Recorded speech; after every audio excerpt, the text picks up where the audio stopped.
karim wa nahnu 'ala dzalika minasyahidin walhamdulillahi rabbil alamin. Ibu-ibu sehat sedaya? Alhamdulillahi rabbil alamin. Puasa sedaya niki kok lemes. Puasa cik. Alhamdulillah insyaallah. Pantesan kelihatan dari lemesnya. Tapi kalau wajahnya ini semuanya wajah-wajah surgawi, wajah-wajah ahli surga. Amin Allahumma amin. Ibu-ibu jamaah yang dimuliakan Allah Subhanahu wa taala, sore hari ini kita dipertemukan oleh Allah hadir di majelis yang mulia, di tempat yang mulia, dan di hari yang mulia. Ini semua kemuliaan Allah berikan kepada kita. Majelis yang mulia karena majelis ini adalah majelis ilmu, majelis yang disifati oleh Rasulullah SAW. Barang siapa yang mencari ilmu itu disifati sebagai sebaik-baiknya manusia. Kata Nabi, khairukum man ta'allamal Qur'an wa 'allama. Sebaik-baik kalian itu orang yang mau ngaji, orang yang mau belajar, atau kalau sudah pinter maka mengajar. Nah, di majelis ini dua-duanya ada. Kita ngaji, ya ada yang mengajar. Artinya apa? Majelis ini adalah majelis yang baik, yang mulia. Juga Rasulullah SAW mengatakan majelis ilmu itu adalah raudhatan min riyadil jannah, taman daripada taman-tamannya surga. Makanya kita hadir di sini itu rasanya gembira, senang. Bukti senang itu gampang. Orang mau ngaji, datang ketemu orang, itu sudah cirinya orang senang. Jadi cirinya orang senang itu mudah ketemu dengan orang lain. Coba kalau hati kita itu lagi suntuk, lagi banyak masalah, jangankan ketemu orang lain, ketemu pasangan hidup kita saja rasanya enak, rasanya sungkan, rasanya wegah. Itu kalau hati lagi sempit. Tapi kalau hati lagi gembira, senang, itu ketemu dengan siapa saja tidak ada masalah. Apalagi ngaji, ini rasanya bagian dari syukur kita. Bukti kalau kita ini senang, gembira terhadap nikmat dan karunia dari Allah Subhanahu wa ta'ala. Karena Allah itu cuma minta satu dari kita. Ketika Allah telah memberikan nikmat yang banyak, Allah telah memberikan kasih sayang. Kata Allah di dalam Al-Quran, "Qul bi fadlillah wa bi rahmatihi fabidzalika falyafrahu." Qul, katakanlah wahai Muhammad, bi fadlillah, disebabkan karena nikmat dari Allah, karunia dari Allah, fadl, keutamaan dari Allah, wa bi rahmatihi, dan disebabkan karena rahmatnya Allah Subhanahu wa taala, Allah hanya minta fabidzalika falyafrahu, maka bergembira, senang. Jadi kita hanya diperintahkan oleh Allah untuk senang. Artinya kita sholat ya dalam keadaan harusnya senang, jangan sholat itu terpaksa. Kita ngaji juga harusnya senang, karena ngaji tambah ilmu, karena ngaji itu berarti kita sedang belajar firman-firmannya Allah, kalam-kalamnya Allah, sunnah dari baginda Rasulullah Sallallahu Alaihi Wasallam. Maka sekali lagi sore hari ini kita hadir sebagai bukti rasa gembira, senang, bukti sebagai rasa syukur kita kepada Allah. Maka insya Allah janji Allah, la azidannakum, pasti nikmatnya akan aku tambahkan kepada kalian. Ini Ini janjinya Allah. Mudah-mudahan kita senantiasa ditambah terus nikmatnya. Amin Allahumma amin. Ibu-ibu jemaah yang dimuliakan Allah Subhanahu wa taala. Sore hari ini kita akan mengaji dan mengkaji bersama tentang rahmatnya Allah Subhanahu wa taala, luasnya pintu-pintu kebaikan. Luasnya pintu-pintu kebaikan ini luar biasa disampaikan oleh Rasulullah SAW. Bahkan Nabi itu mengatakan, kata Rasulullah SAW, adalah sesuatu yang menakjubkan, ajaib min amril mu'min, perkara dan urusannya orang yang beriman itu menakjubkan, ajaib. Kenapa ajaib? Kata Rasulullah SAW, in asobathu sarron syakar. Ketika orang beriman itu diberikan oleh Allah kebaikan, orang mukmin itu tidak ada kata lain kecuali berucap bersyukur dengan ucapan alhamdulillah. Ini kebaikan. Kita dikasih nikmat anak soleh, alhamdulillah. Dikasih rezeki yang banyak, alhamdulillah. Dikasih apapun itu lisan kita mudah mengucapkan alhamdulillah. Dan ini kalimatnya kelihatannya remeh, hanya alhamdulillah, dua kata, hamdun dan lillah. Tapi ini sebetulnya kalimat yang luar biasa, kalimat yang menjadikan kita sebagai abdan syakuro, hamba yang mau bersyukur kepada Allah Subhanahu wa taala. Yang tadi rumusnya, orang dikasih nikmat, rumusnya akan ditambah nikmatnya oleh Allah. Pasti. Kalau orang kemudian tidak mau bersyukur, inna azabi lasyadid, maka dia pasti akan diambil sedikit demi sedikit nikmatnya, bahkan akan disiksa oleh Allah Subhanahu wa taala. Ini yang pertama.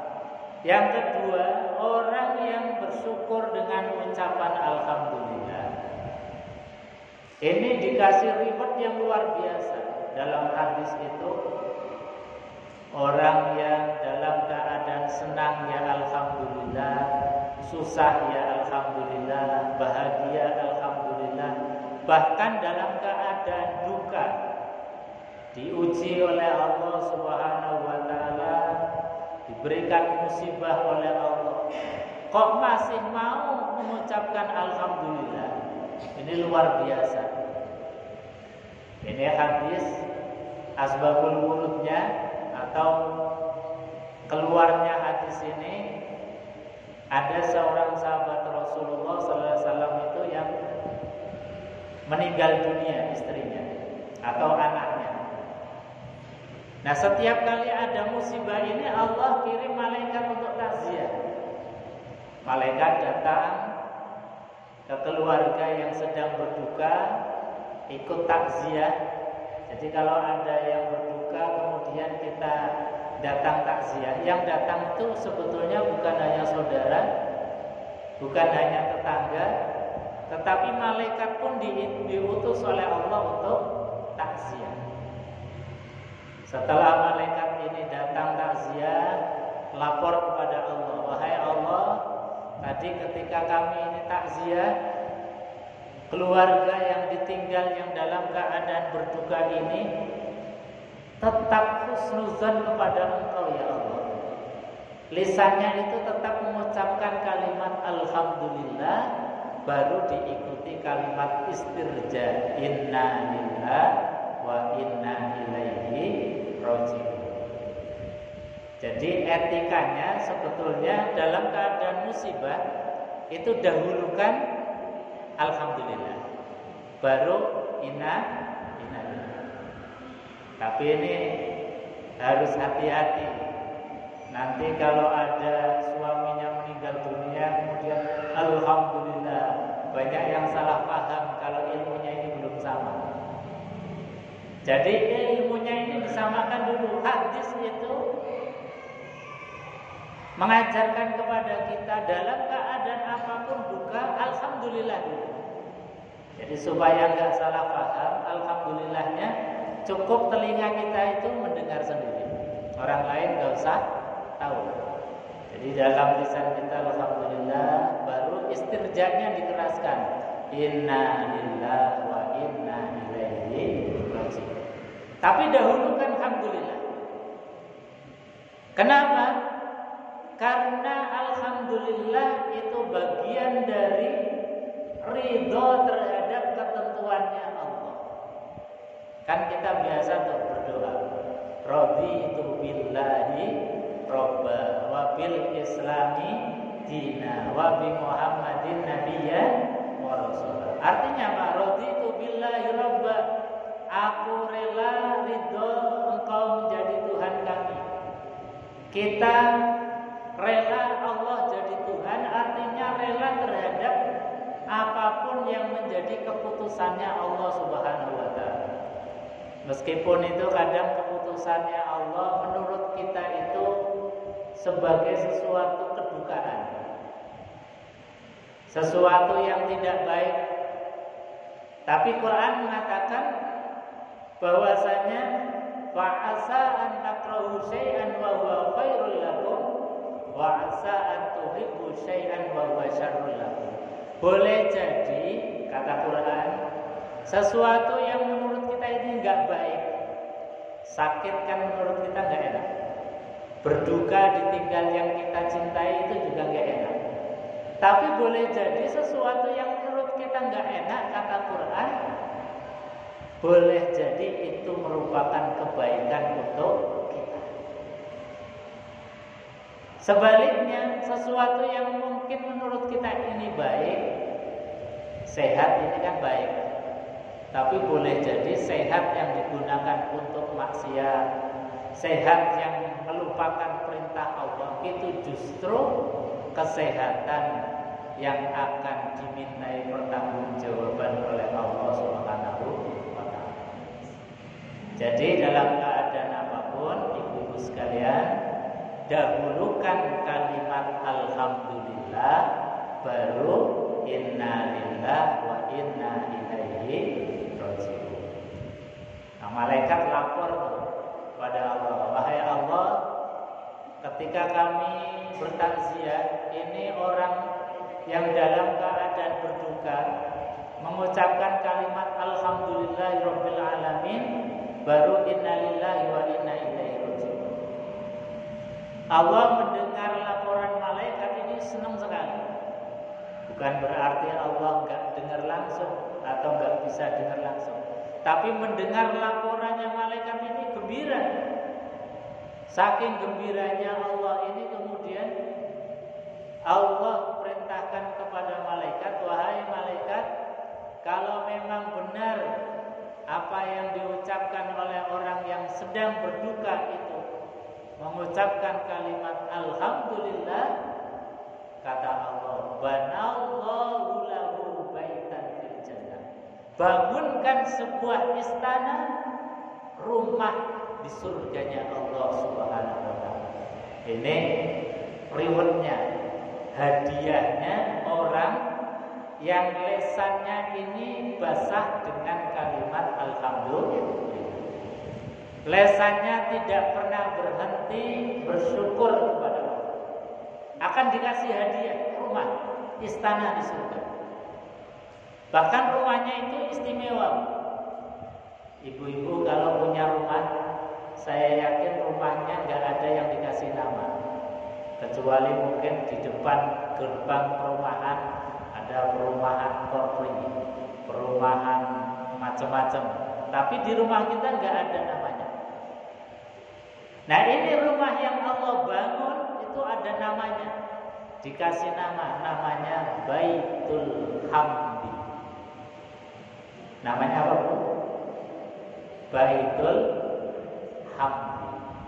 Bait itu rumah, hamdi itu adalah pujian. Artinya apa?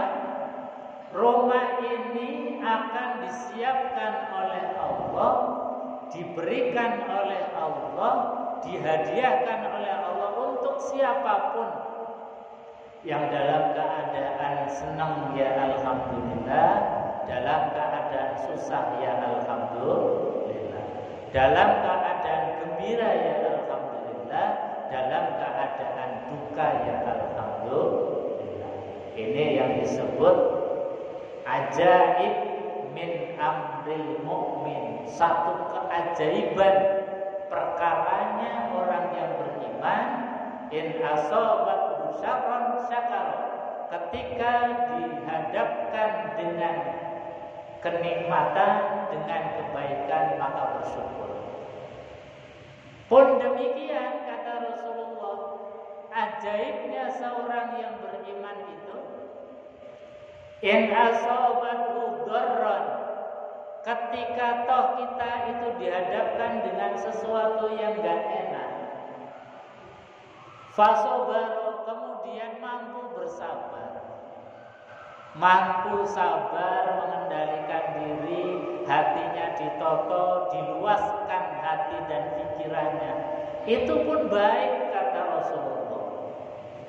Makanya keduanya ini, ketika kita dalam keadaan senang dan dalam keadaan susah, bagaimana memanagenya? Nah, ini yang perlu kita belajar baik. Kita bersyukur dalam keadaan senang itu wajar. Tapi seringkali orang itu kemudian menyalahkan keadaan, menyalahkan Allah, bahkan suuzon kepada Allah. Kadang-kadang, ya Allah, saya sudah tahajud terus menerus, kok masalahnya belum kelar-kelar ya. Ya Allah, saya sudah sholat duha nggak pernah berhenti, kok masih miskin aja ya. Ini seringkali kemudian menyalahkan Allah. Nggak boleh. Bahkan orang yang kemudian itu diberikan oleh Allah ujian, kemudian menyalahkan Allah, bukan hanya menyalahkan Allah, cerita kemana-mana tentang kesusahan hidupnya, apakah sakitnya, apakah rewelnya anak, nakalnya anak, atau nakalnya pasangan hidup kita misalnya. Kemudian diceritakan kepada orang.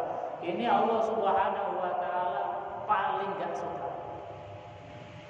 Dalam hadis Rasulullah SAW itu disebutkan, kata Rasulullah SAW, man asbaha wa huwa yashku dhiqal ma'ash faka'annama yashku rabbah. Orang yang pagi-pagi baru bangun tidur itu kemudian menceritakan kesusahan hidupnya. Nah, ini kan zaman kita seringkali begitu.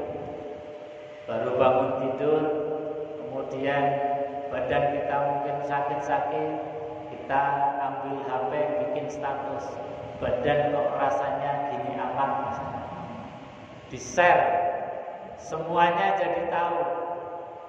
Atau kesusahan hidup apa saja dalam keluarga kita, dalam masyarakat kita, atau dalam kita bernegara dan berbangsa.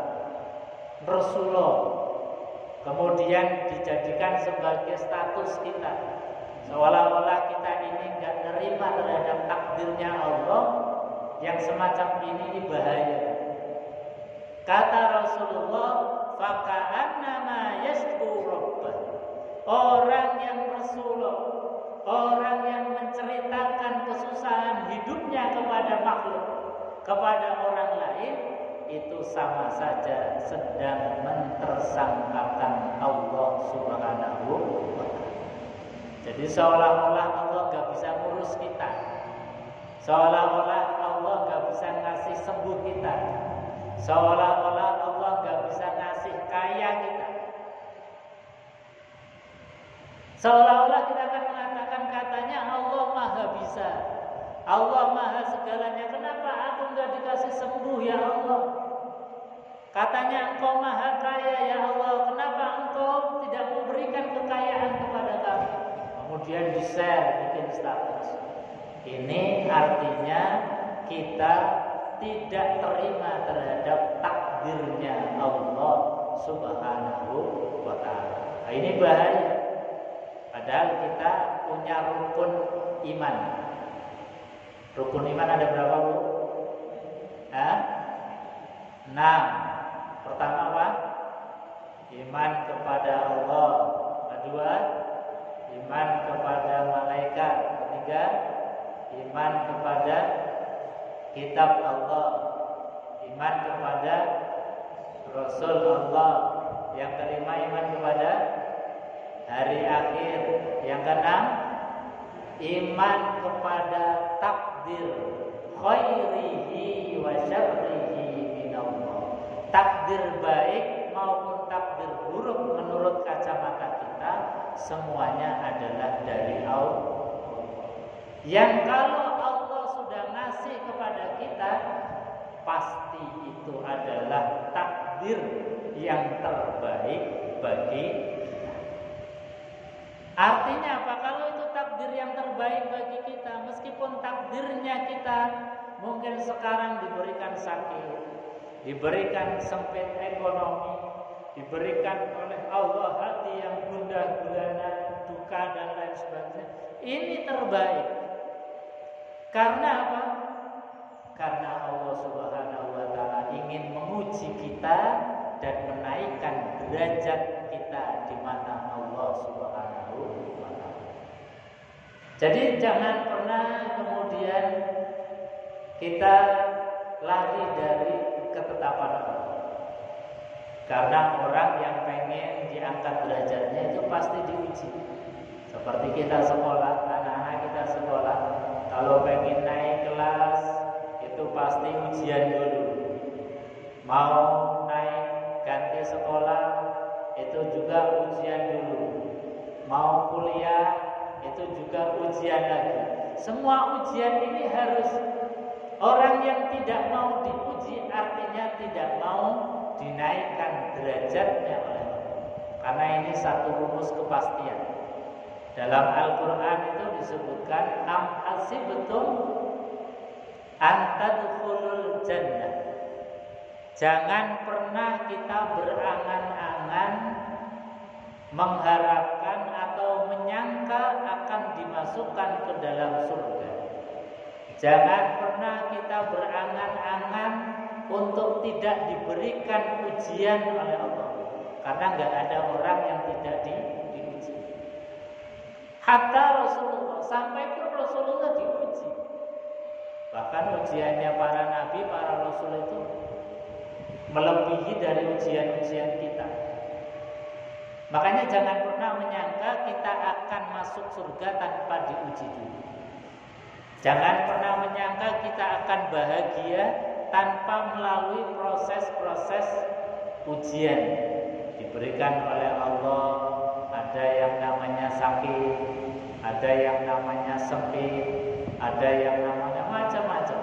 Itu adalah bagian dari kasih sayang Allah untuk irfa'ud darajat, meningkatkan derajat kita di hadapan Allah Subhanahu wa ta'ala. Ini makanya yang penting di dalam kita belajar keajaiban seorang muslim itu kita di dalam memanage. Ketika dalam keadaan senang itu kira-kira manajerial kita itu harusnya gimana? Ketika kita dalam keadaan tidak enak, kita juga harus memanagenya bagaimana? Nah, ini butuh ilmu. Sebab banyak orang dikasih nikmat itu malah jadi untuk maksiat, untuk jauh dari taubatnya Allah Subhanahu wa ta'ala. Sebaliknya banyak orang yang diberikan oleh Allah ujian, malah justru banyak yang kemudian banyak istighfar, banyak tahajud, banyak sholatnya, banyak ibadahnya. Makanya ayo kita manage betul kondisi kita yang dalam keadaan senang itu harus bagaimana, dalam keadaan susah itu harus bagaimana. Karena dua-duanya ini adalah ladang mendatangkan pahala. Jadi kalau kita lagi banyak uang, ladang pahalanya apa? Ya kita berbagi. Ketika lagi sempit, kebetulan kok kantong kempes, belas nggak punya apa-apa, cari-cari recehan pun nggak dapat, maka ibadahnya itu apa? Ibadahnya adalah bersabar terhadap takdirnya Allah Subhanahu wa Ta'ala. Nah, ini adalah ilmu bagaimana menjadikan kita itu menjadi pribadi yang menakjubkan, ajaib menurut Rasulullah Sallallahu Alaihi Wasallam. Hadirin ibu-ibu jamaah yang dimuliakan Allah Subhanahu wa Ta'ala. Misalnya kita di dalam keluarga diuji oleh Allah Subhanahu wa Ta'ala. Keluarga kita seringkali menjadi wadah untuk ujian. Maka bagaimana supaya keluar dari ujian dalam keluarga? Pasangan hidup kita harus meyakini betul sebagaimana Allah sampaikan di dalam Al-Qur'an, wa min ayatihi an khalaqalakum min anfusikum. Wa min ayatihi, dan dari sebagian ayat-ayatnya Allah, an khalaqalakum, aku ciptakan lakum untuk kalian. Ciptakan apa? Min anfusikum, dari jenis kalian, azwajan, sebagai pasangan hidup. Jadi kata Allah, pasangan hidup kita itu dari jenis kita. Dari jenis kita itu apa? Yaitu jenis manusia. Sehingga jangan pernah kita harapkan pasangan hidup kita itu seperti malaikat yang gak punya salah. Itu kita salah alamat kalau gitu.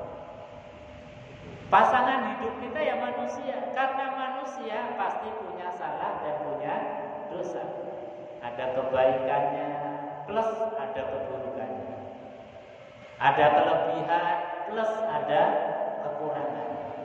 Jadi jangan pernah mengharap bahwa pasangan hidup kita itu sempurna, tidak ada celah, tidak ada salah, dan tidak ada dosa. Itu nggak mungkin akan terjadi.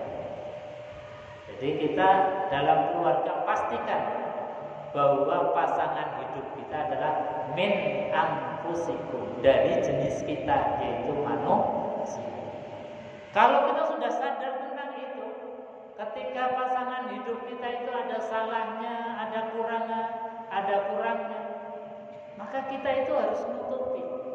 Karena suami itu adalah pakaian dari istri, istri adalah pakaian dari suami. Saling menutupi, bukan saling membuka aib masing-masing.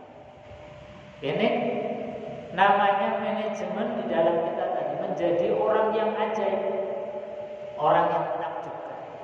Keluarga ditutupi karena tidak ada keluarga yang tidak diuji semua. Bahkan Quran itu ngasih solusi. Wa asa an takrahu syai'an wa yaj'alallahu fihi khairan katsira. Ini luar biasanya Quran. Solusi dalam berbagai macam problematika keluarga. Wa in karihtumuhunna, dan jika kalian itu ada sesuatu yang tidak enak terhadap istrimu, atau dibalik, kalau istri ada sesuatu yang mengganjal dari perilaku suaminya yang kita nggak suka, kata Allah, boleh jadi ketidaksukaanmu itu Allah sedang membukakan pintu kebaikan yang banyak. Jadi wa in karihtumuhunna, jika kalian itu melihat melihat kejelekan pasangan hidup kamu. Wa yaj'alallah, itu sebetulnya Allah sedang menjadikan khairan katsira, kebaikan yang banyak untuk kita. Ini yang kadang-kadang nggak dipahami. Suami lagi buat jengkel kita malah tambah marah atau jadi marah. Suami yang lagi dalam keadaan maksiat atau berdosa atau dalam keadaan kita ini nggak suka, kemudian kita berperilaku nggak sabar, kemudian marah, ini tidak menjadikan pahala untuk kita. Jadi supaya jadi pahala harusnya sabar. Kalau bisa menasehati, kasih nasihat. Kalau bisa kasih masukan ya. Tapi kalau tidak bisa, cukup diam, bersabar, pahala menjadikan atau datang untuk kita. Kira-kira yang model seperti ini gampang atau susah? Susah kalau belum ada ilmunya. Bahkan pakai banget, susah banget kalau nggak pakai ilmu, kalau nggak punya ilmu. Karena pengennya manusia, kalau ada orang lain salah, kita pengennya, hawanya pengen ikut marah. Betul? Kalau ada orang salah, pasangan hidup kita salah, pengennya itu sudah. Apalagi ibu-ibu sudah ngomelnya itu nggak berhenti. Padahal kata Allah, wa yaj'alallahu fihi khairan katsira. Allah sedang menjadikan ladang kebaikan yang banyak untuk kamu. Dengan cara sabar minimal. Kalau bisa tadi menasehati, kasih masukan, alhamdulillah. Tapi biasanya kalau dalam keadaan seperti itu dikasih masukan, bukannya tambah baik, malah tambah dadi. Makanya sabar dulu. Jangan kemudian nambah jadi tambah runyam. Nah, kalau sudah kemudian nanti cooling down, itu baru kita masuk kasih nasihat, kasih masukan. Tapi kalau lagi panas-panasnya udah biarin dulu. Sabar, dan itu adalah pintu datangnya pahala yang banyak untuk kita. Yang ini yang kadang-kadang nggak disadari, datangnya pahala yang gratisan ini nggak disadari. Jadi pahala gratisan, kalau pahala lagi dalam keadaan romantis itu kan mahal. Kalau lagi romantis, bapak-bapak itu repot. Karena apa? Harus jajak ke ibu-ibu, harus jalan-jalan healing kemana, nanti mampir ke Semar, belikan gelang dan kalung. Ini kan mahal. Tapi coba kalau ibu-ibu pas lagi marah, lagi ngambek, kemudian suami itu sabar, dan sabarnya suami atau sabarnya istri itu adalah ladang pahala bagi kita. Makanya ibu-ibu, kita belajar memanage keadaan apapun harus menjadi ladang pahala untuk kita. Jangan sampai kita sia-siakan. Pas lagi suami marah, suami pas lagi tidak baik, tidak enak, kemudian kita ikut marah. Nah, hilang pahala. Eman-eman banget. Pahala yang harusnya kita dapat hilang. Padahal itu pahala yang luar biasa. Wa yaj'alallahu fihi khairan katsira. Allah sebetulnya saat itu sedang menjadikan ladang pahala yang banyak untuk kita. Ibu-ibu hadirin jamaah yang dimuliakan Allah. Ini ujian yang dalam keluarga. Pasangan hidup. Ujian keluarga juga datangnya dari anak. Anak itu menurut Quran ada 3 tipe, ada 3 macam. Anak yang bisa menjadi inna auladakum fitnah. Sesungguhnya anak-anak kalian ini adalah fitnah. Fitnah itu maksudnya adalah ujian. Dari mulai anak masih dalam perut ibu-ibu, rahim seorang ibu itu sudah ujian. Ujiannya luar biasa. Bayangkan 3 kilo dalam perut tidak pernah diseleke, tidak pernah diletakkan barang 1 menit pun, dibawa terus kemana-mana. Tidur ya dibawa, asah-asah ya dibawa, mandi ya dibawa. Bahkan kalau sudah 9 bulan, ibu-ibu rasakan sendiri, mau tidur miring rasanya nggak enak, ibu. Mau tidur terlentang, ini juga nggak enak, rasanya ada yang ganjel. Mau tidur tengkurap, apalagi nanti khawatir jadi helikopter. Jadi rasanya itu sudah, dan memang jadi fitnah, jadi ujian. Kalau ibu-ibu nggak sabar dengan fitrahnya seorang ibu untuk hamil dan melahirkan, ini kan jadi problem. Untungnya ibu-ibu nggak pernah ada yang pernah merasa bahwa itu problem.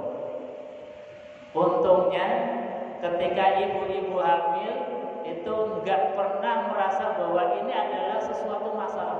Itu untungnya. Kan nggak pernah, ya Allah saya tobat untuk nggak punya anak lagi. Nggak ada seorang perempuan yang tobat nggak pengen punya anak lagi. Pengennya ya punya 1, tambah 2, tambah 3. Itu fitrah. Jadi anak itu adalah, dikatakan oleh Quran, anak itu yang pertama adalah sebagai fitnah, ujian. Maka karena anak ini adalah fitnah, ujian bagi kita, rawatlah anak itu dengan sebaik-baiknya. Didik anak kita itu dengan didikan yang baik. Mulai dari rahim itu sudah diajarkan, sudah dikenalkan dengan Allah Subhanahu wa taala. Kita bacakan Al-Qur'an di setiap malamnya. Habis sholat kita bacakan Al-Qur'an untuk anak kita, mendidik, membiasakan mereka. Meskipun mereka itu masih dalam rahim. Bahkan di dalam penelitian ada 1 buku. Itu kalau anak dalam rahim, kemudian ibunya itu membiasakan diri untuk taat kepada Allah, membiasakan diri untuk baca Quran. Itu adalah masa-masa keemasan. Masa-masa yang paling baik orang tua, ibu, pendidik membiasakan anak dari sejak anak itu masih berada di rahim. Ustaz, apa mendengar anak kita? Kan telinganya belum mendengar, matanya juga belum lihat. Ini kata ahli di dalam buku itu. Meskipun anak kita belum bisa mendengar, belum bisa merasakan, tapi denyut jantung, nadi, urat dan saraf-saraf mereka itu kan masih menyatu dengan kita ibunya. Maka kalau ibunya kemudian membaca Al-Quran, denyut jantung nadinya orang tua itu sama dengan denyut jantungnya anak yang ada di dalam kandungan. Artinya terbiasa, dikenalkan dengan Allah, dibisikkan dengan kalimat-kalimat thayyibah. Ini anak lahir nanti terbiasa dengan mendengar lantunan-lantunan Al-Quran. Setelah dewasa, kita ajarkan, kita sekolahkan dengan sekolah yang baik. Jangan salah pilih sekolah, sekolah yang mengenalkan Allah, sekolah yang mengenalkan tentang Nabi Muhammad SAW, sunnah-sunnahnya dihidupkan. Ini orang tua punya kewajiban ke sana. Karena apa? Karena anak itu adalah bagian dari ujian kita orang tua. Yang kedua, anak itu adalah aduun, sebagai musuh. Ini kata Quran. Jadi di dalam Al-Quran disebutkan dan peringatan pengingat bagi kita. Ternyata sebagian anak itu bisa menjadi musuh atas orang tuanya. Sebagian anak itu bisa menjadi batu sandungan orang tua. Dan faktanya kan banyak. Dalam sejarah saja itu banyak sekali. Misalnya Nabiullah Nuh alaihissalatu wassalam itu punya anak yang diajak untuk beriman, nggak mau. Diajak untuk diselamatkan naik perahu, nggak mau. Dia malah memilih naik gunung. Dikiranya kalau sudah naik gunung, di gunung kemudian selamat, nggak terkena banjir. Nyatanya banjir itu sampai menenggelamkan gunung. Ini Kan'an, anak yang jadi musuh. Dan banyak anak-anak yang diceritakan kisah-kisah baik dalam Al-Quran, dalam cerita hadis, maupun dalam kehidupan kita, yang fakta-fakta nyata-nyata kemudian menggeret manusia atau menggeret orang tuanya itu dijebloskan ke dalam penjara. Kita sering beberapa waktu lalu ada orang yang sedang menjabat, guru-guru anaknya gelut, anaknya berantem, sampai orang tuanya itu kemudian dilengsarkan dari jabatan. Itu namanya aduun, anak yang jadi musuh. Kalau musuh di dunia masih lumayan, Bu.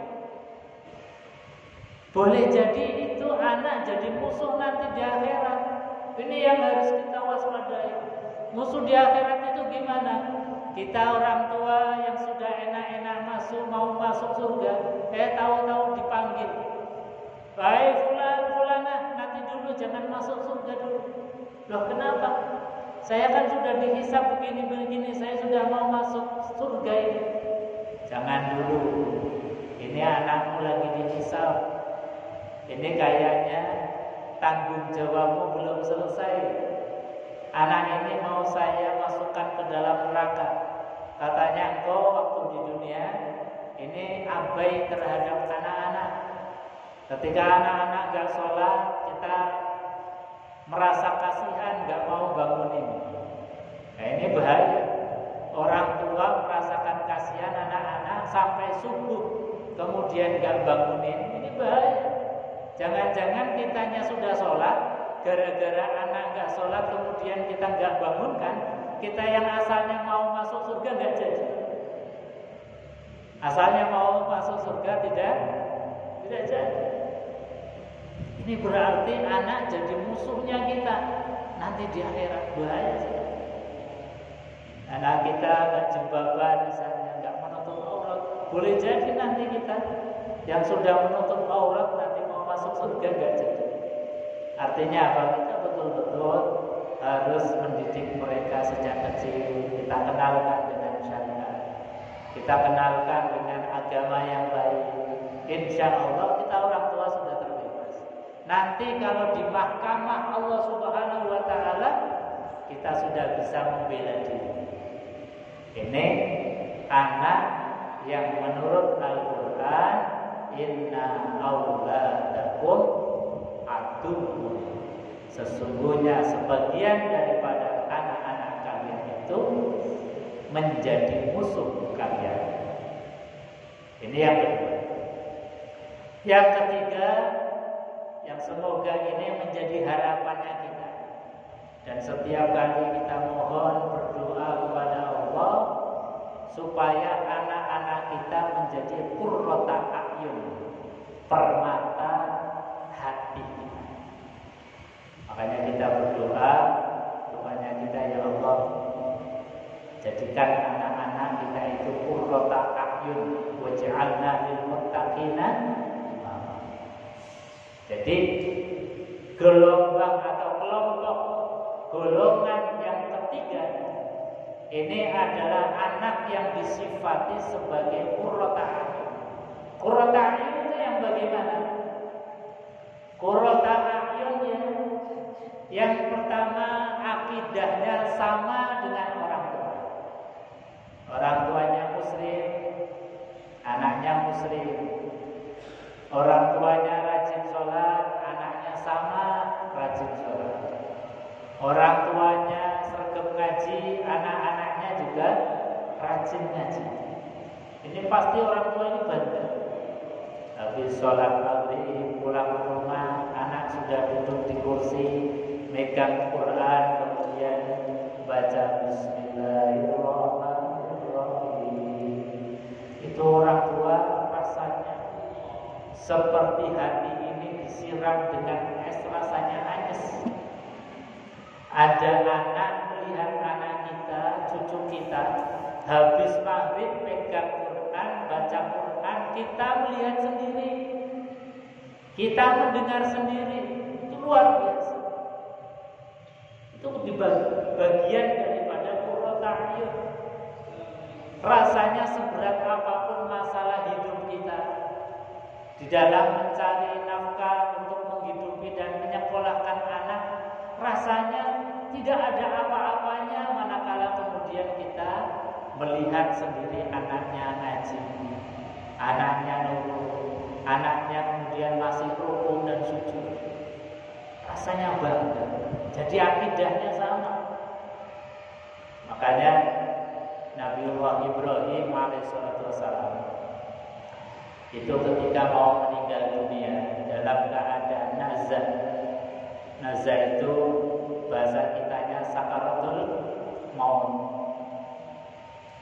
Dalam keadaan nazar sakaratul maut saja, Nabiullah Ibrahim masih memesankan, mewasiatkan, mengajarkan kepada anak-anaknya.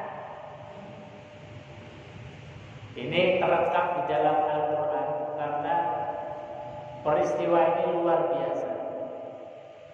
Kata Quran, wa wassa biha Ibrahim banihi wa Ya'qub ya baniya innallaha astafa lakumuddin fala tamutunna illa wa antum muslimun. Kata Nabiullah Ibrahim mewasiatkan kepada anak-anaknya, duhai anak-anakku, Allah telah memilihkan kepada kalian agama. Fala tamutunna illa wa antum muslimun. Maka jangan sekali-kali engkau meninggal dunia kecuali dalam keadaan Islam, memeluk ajaran Islam, ketundukan kepada Allah Subhanahu wa taala. Kemudian Ibrahim mengatakan, ma ta'buduna min ba'di. Duhai anakku, kalau sekarang ini orang tua masih hidup, masih mengingatkan kepada kalian untuk beribadah, ma ta'buduna min ba'di. Lalu apa yang akan engkau sembah? Kalau orang tuamu ini sudah nanti tidak ada, meninggal dunia, apakah engkau masih menyembah Allah Subhanahu wa taala? Apakah engkau masih mau ruku dan sujud? Nah, ini pesan terakhirnya Nabiullah Ibrahim, mendidik putra-putrinya, anaknya, meskipun dalam keadaan yang sangat kritis, dalam keadaan nazar, masih mengingatkan, nah, sholat. Nah, nanti kalau orang tuamu, bapak ibumu sudah tidak ada, apa yang akan kau sembah? Nah,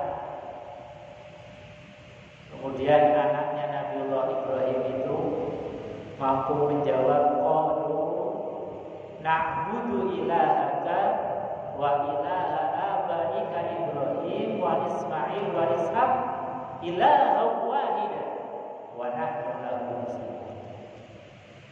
Anak-anaknya Nabi Ibrahim dengan lantang mengucapkan, na'budu ilah, kami pasti akan menyembah Tuhan engkau dan Tuhan bapak-bapak engkau, yaitu ilaha wahidah, Tuhan yang satu, yaitu Allah Subhanahu wa taala. Wa nahnu lahu muslimun, dan mereka mengikrarkan bangga dengan keislamannya. Wa nahnu lahu muslimun, kami muslim. Kami bangga menjadi muslim. Nah, ini kalau anak kita mampu mengucapkan seperti itu, Bapak, Ibu, meskipun misal suatu saat nanti engkau tidak ada, engkau sudah dipanggil oleh Allah, kami tetap muslim, kami tetap sholat, kami tetap menunaikan ibadah. Ini rasanya sebagai orang tua, meskipun sudah berbaring di alam barzakh, rasanya gembira, senang dia datang. Tapi kalau orang tua kemudian berbaring di alam barzakh, tidak ada kiriman doa dari anak, anak kemudian sudah melupakan Allah, ke masjid aja sudah jarang-jarang, sholatnya kemudian ditinggalkan. Ini rasanya keloro-loro. Orang tua di alam barzakh rasanya itu kemudian nangis darah. Kenapa? Karena hasil didikannya tidak maksimal. Orang tua yang mengharapkan doa dari anak yang soleh, ternyata yang ditunggu-tunggu tidak datang. Orang tua yang ingin mendapatkan kiriman doa dari anak, jangankan doa mengingat orang tua, mengingat Allah dengan sholatnya saja sudah dilupakan. Makanya kita doa terus dan didik terus anak-anak kita. Harapannya anak kita menjadi anak yang waladun sholihun yad'u, anak-anak yang mampu mendoakan kedua orang tuanya, anak-anak yang soleh dan solehah, yang sanggup menghantarkan orang tuanya ke dalam surganya Allah Subhanahu wa taala. Ini minimalnya. Syukur kita punya harapan anak-anak kita itu betul-betul menjadi permata hati yang nanti akan datang di akhirat menjemput kita dengan membawa mahkota yang bertatakan emas berlian semuanya, kemudian diberikan kepada orang tuanya. Ini kan satu kebanggaan yang luar biasa. Di akhirat ada anak yang membawa mahkota sebagai simbol daripada kebahagiaan yang hakiki, kehormatan yang paripurna, dibawakan dan diletakkan di kepala orang tuanya. Ini kan luar biasa. Siapa anak yang nanti di akhirat itu akan membawa mahkota dan diletakkan di kepala orang tuanya? Yaitu anak-anak yang dididik untuk menghafalkan Al-Quran, memahami Al-Quran, dan mengamalkan Al-Quranul. Ini akan menjadi kebanggaan kita. Maka kalau kita punya anak atau sudah kelewat, kita harapannya punya cucu yang sanggup tadi memberikan pertolongan, giret kita orang tua, giret kita mbah-mbahnya untuk ikut ke dalam surganya Allah Subhanahu wa taala. Ibu-ibu jamaah